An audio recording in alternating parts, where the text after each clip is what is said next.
In this video, I'll be going over the agenda phase, including its ability rounds, how to play promissory notes, action cards, as well as vote.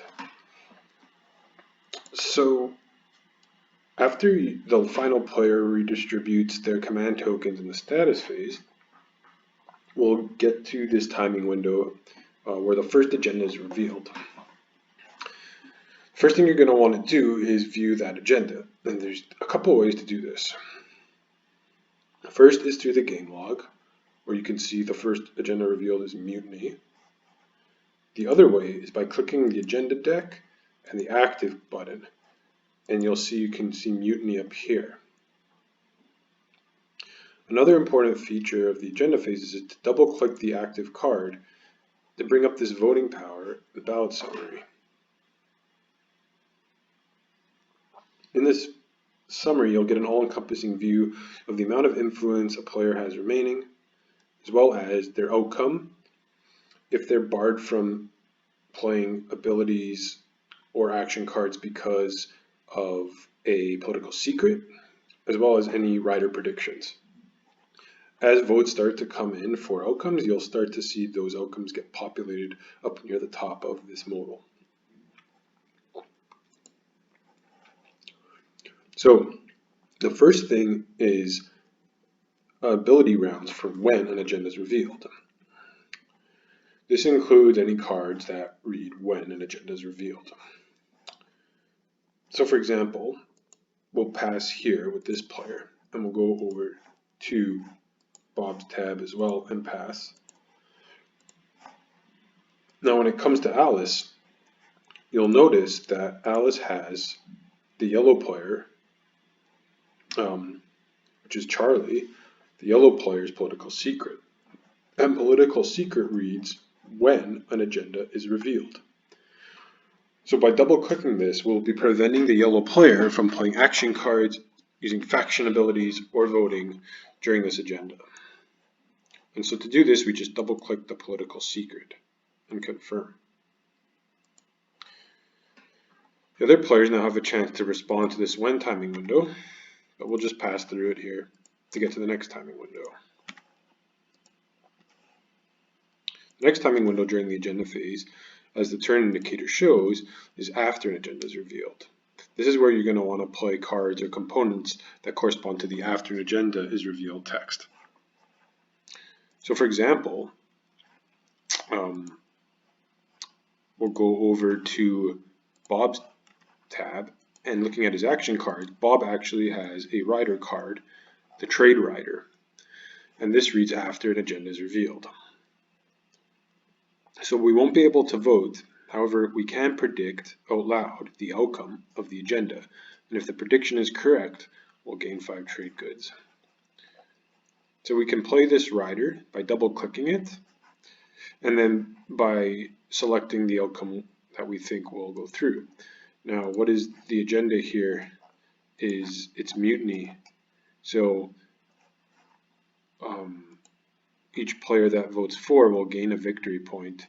So we'd probably expect, because Charlie is barred from voting, because playing this card that we're going to be barred from voting, that we suspect Alice, being the only player to vote, will probably vote for, so we should predict for if we're going to play this rider. So let's do that.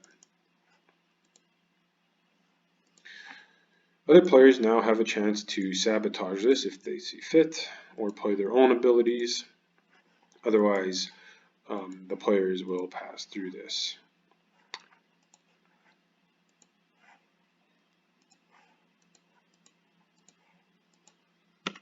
After these ability rounds are over, the turn indicator will now ask you to cast votes. Since Charlie's political secret is in play and Bob has used a rider, these players will automatically be skipped by the game for voting, and so Alice is the only player who will be able to vote. There are a couple of ways to vote. The first is by clicking planets one by one. So with Vefit 2 selected, we have a total of 2 influence, and we can select another planet, tally up to 4. We can deselect these planets by clicking them again. We can also, in one swoop, select all our planets with the select all button if we want. And we can click select all again to deselect them. However, since we're the only player voting, perhaps we only want to use one influence and confirm our vote for by clicking the green check mark. In a directive vote, the green check mark is for, the red X is against. So we'll confirm our vote. And the outcome is for because we were the only player who decided, who was able to vote on this agenda.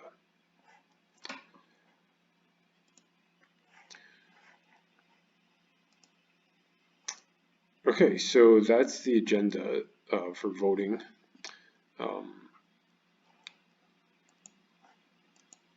We have a couple of tabs here that are lagging behind, so let me just refresh them.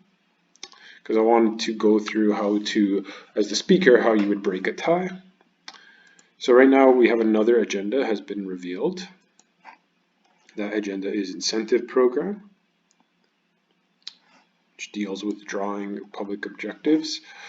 So what we're going to do here is very quickly, we're just going to pass through the ability rounds. So that's the when timing window. And we'll go through the after timing window as well. Okay, so now every player is going to get a chance to vote. So with Bob, let's vote, let's just say that we vote 2. And we'll vote, well, what is the agenda saying? A vote of 4 is to draw and reveal one public objective from the deck and place it near the public objectives, and a vote against is to do the same but for a public objective 2. So let's say we want the public objective 2. Going over to Alice's tab now. Here now, if we look at the player voting summary by double clicking, we can see that against is currently winning 2 votes, and those 2 votes from Bob, and the other players currently with no vote. So now let's vote to the other way. Let's vote for. And this brings us to Charlie, who is the speaker, and Charlie will now look at the active agenda and see that the count is tied. So let's suppose now Charlie passes, and the vote will be tied. So he abstains by passing. What will happen now is the turn indicator will ask us to choose an outcome to break the tie since we are the speaker. To do this, you click the green check mark and you'll be able to see the options to select from. So we'll say we want against and we'll be asked to confirm. And so that means that the stage 2 public objective should now be present. There it is, subdue the galaxy. And that's how you break ties as the speaker. That'll do it for this video. And in the next video, I'll be closing out this tutorial series with some final remarks.